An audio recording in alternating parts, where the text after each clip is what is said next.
this wasn't meant to happen. Yeah, no shit. Han watched as his double got out some hand sanitizer and began rubbing his hands together. He put the sanitizer back in his pocket. So, how did you escape? Sorry. What? Long story. Both of you. Long story. This cannot be! It's impossible. Absolutely and utterly impossible. How did my victim escape? Well, it is, so. The pilot begins backing away. The Persuader stops him in his tracks. You know, don't you? You know Know what? that I am not Han. I'm not your friend. What? No, don't be silly. You shall be killed. Both of you. How did we get from a perfectly civil conversation to death? Ever since my cover was broken. That's not a good reason. So, what are you then? You can't be human and so many humans change your look as drastically as you have. I am the Persuader. Nice name. What if we keep your cover silent?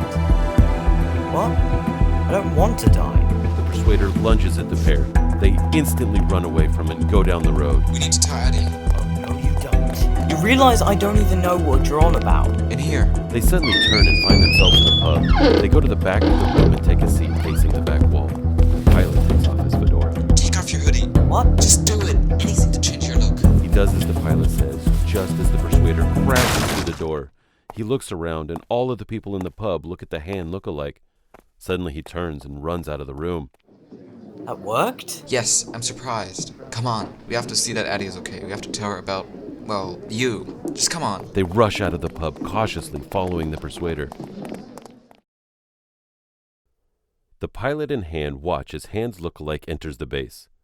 The pilot silently signals for Han to follow him, and they go towards a window looking down on the base. Inside, they see Addie and the Persuader talking. What do we do? He's gonna kill her, right? We watch. Make sure he doesn't hurt her. If we go in, then she might be killed. The only thing keeping her alive at the moment is the fact that she doesn't know he's an imposter. But she must know if she sent you on this wild goose chase to scan my brain. But he doesn't know that, does he? They continue to watch. Nothing seems to happen between the Han imposter and Addie. Suddenly, it looks like Addie directs the Persuader to lie on the bench on the far side of the room. Addie puts a device on his head. Is that a brain scanner? Yes. And the TARDIS is also there. But how? We only ever had one. I was in that spot, right? Yeah. Maybe we arrived a little bit earlier than you left. No. I'll be down there with Addie if that was the case. Which means... Yes! We landed there in our future. Before the Persuader came to give Addie the brain scanning equipment Parker got. So that means we need to do that then. Looks like it.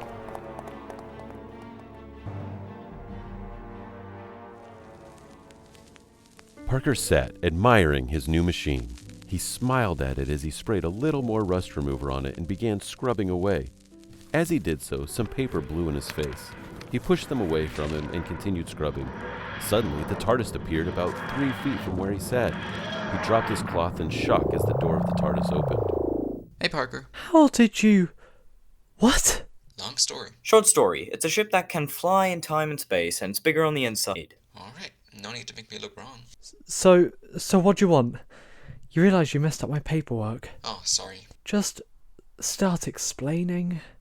I have a patient in 45 minutes. We met this guy called the Persuader. He had the ability to mimic people's looks. We don't know how or why, but he just can. And for some reason, he's mimicking me. Yes, we need that brain scanning equipment to show to my friend that he is in fact not Han, but an imposter. You realise you sound rather mad, right? It's weird how it doesn't seem mad when you experience it. You are in quite the pickle, aren't you? We wouldn't be if you gave us the brain scanner. We would give it straight back. I don't know. I had a look at the prices of these things on eBay and woo-wee. They're expensive. So? I don't want you breaking it or even losing it. The pilot notices the rust remover. How about this? If you let us take it, we'll get rid of the rust for you. We'll clean it. Promise. Deal. Great. So, give it? 1 second. This mimicker you mentioned. What was his name? The Persuader? I've had that name before. 1 second. Let me just have a shifty through some of my old books. Parker gets up and leaves the room. The pilot and Han take parts of the brain scanner. So what are you thinking? We'll get rid of this look-alike. Surely he can't just show him his fake brain scan and get him to run for his life. Yes, you make a good point. But from the flashes I remember of Addie, she's scary when she's angry. You recon, she'll get angry at this Persuader fellow. Oh, yeah. Here it is. It's from a children's book. It's one that Barry lent me. Still need to give it back. It's exactly how you described. He mimicked people, but he does it through getting people to sign documents. In essence, signing their identities away for him to use. How can we trust some children's book? Well, for starters, it does seem mighty familiar to that fellow you go on about. Coincidence? And second, it's by a very mysterious and often very correct author.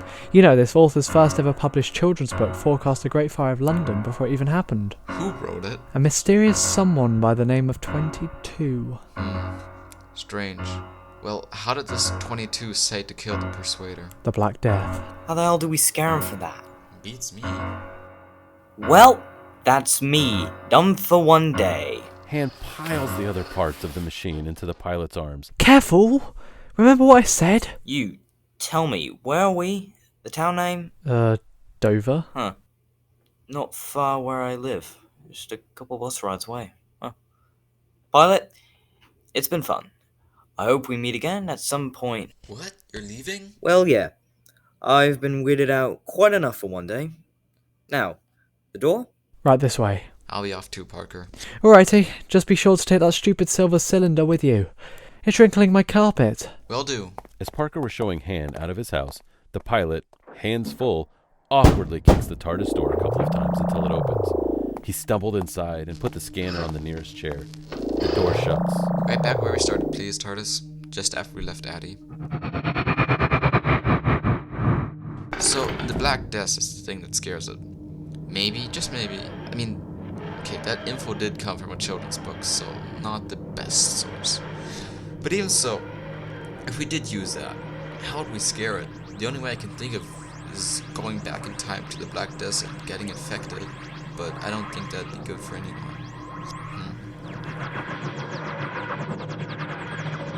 Good idea. We just say that we have it. Perfect, he'll believe it. Especially if it comes from Addie. The pilot rushes over to the brain scanner and picks it up. He rushes out the door and meets face to face with Addie. She looked at him surprised. That was quick. He puts the scanner down and smiles at her. I feel like I haven't seen you in a very long time. Well, for me, it's only been a few seconds. So, is this it? Yep. And the brain scan of Han in the past? Oh, here. Now, I don't have much time. The fake hand could be back any second. So you know he's a fake? Yes, he's called the Persuader. I have heard that name before. Well, if you want him to do what you want, just say that you're doing some form of check to see no one has the Black Death. Got that? What? Theoretically, he's meant to be afraid of it. You tell him that, and hopefully he'll do whatever you want. You sure? Yeah, no. But when he arrives, you have to make it seem like you don't know what he is. It's the only thing keeping you alive. Yeah, I know that. It's common sense. Well, he kind of found out about me knowing, so I'll have to leave the room before... Crap, he's coming. I'll go out of the back entrance. Remember what I said. The pilot ran off and out the back door, leaving Addie alone. Suddenly, the fake hand came walking in. Addie, did the pilot friend of yours tell you anything out of the ordinary? I have no clue what you're on about, Han. Anyway, where did you leave that quantum spanner? Next to the TARDIS. I looked around. It wasn't there. Must have taken it with you. I would never make such a trivial mistake as that. How dare you... He had noticed the brain scanner. What's that over there? Oh, that. Yeah, that was something I was meant to mention. Some disease has been spreading across the country. The government gave us these kits to test ourselves. Now, what did they call it? What was that? Oh, that was it. The Black Death. But Black Death? Yeah. A pretty bad case of it, too. A load of rubbish, I think. Well, how do I use the test? Lie down on the bench for me. The Persuader lay down on the bench, and Addie began fitting the device to his head. She looked up and saw the pilot and hand of the past, looking in the window above. Such bad hiders. What was that? Oh, nothing. Less talking, more doing. I don't want this thing. The device began printing out a scan of the Persuader's brain, just as the pilot and hand of the past leave. It just seemed like a massive blob in the paper. Addie shows Han's brain scan and the Persuader's. Do they look similar to you? What are you? Oh, I see. You wanted to scan my brain. He stands up slowly, taking off the headset. Shame, my brain isn't there. The back doors burst open and the pilot comes running in. Bravo to the both of you. The question is, what was the need for the scan? To see if you were Han or some imposter. So what now? What now that you've found me out? You realize I can kill the both of you in the click of a finger, right? How long have you been outside? What are you on about? How long? Well, hours. Oh dear, the government said not to be out that long. Eddie smiled, knowing what he was doing. What are you on about? You know, that illness that's been going around. What was it called again? The Black Death, I think it was called. The what? Yeah, I told you about it. So the test. Was it real? Do I have... No. We just used it to see who you were. Speaking of which, why were you here? Why replace Han? And what have you done to him?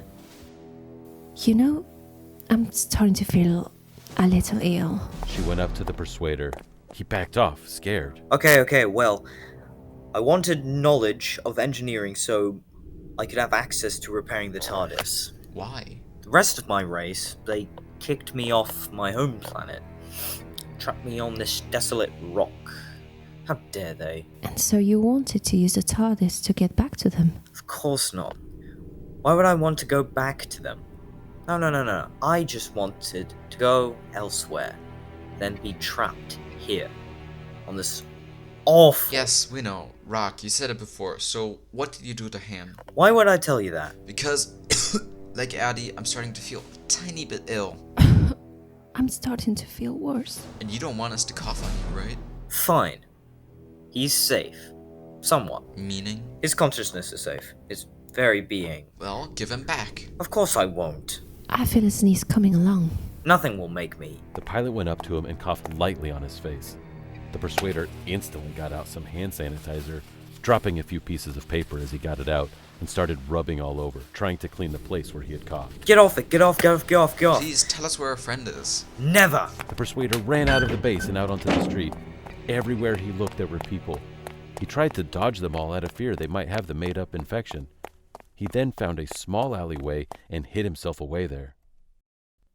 Meanwhile, back at the base, the pilot and Addie smiled at each other. That was easy. How did you know that he was afraid of that? Children's book, for some reason. I think I read that before.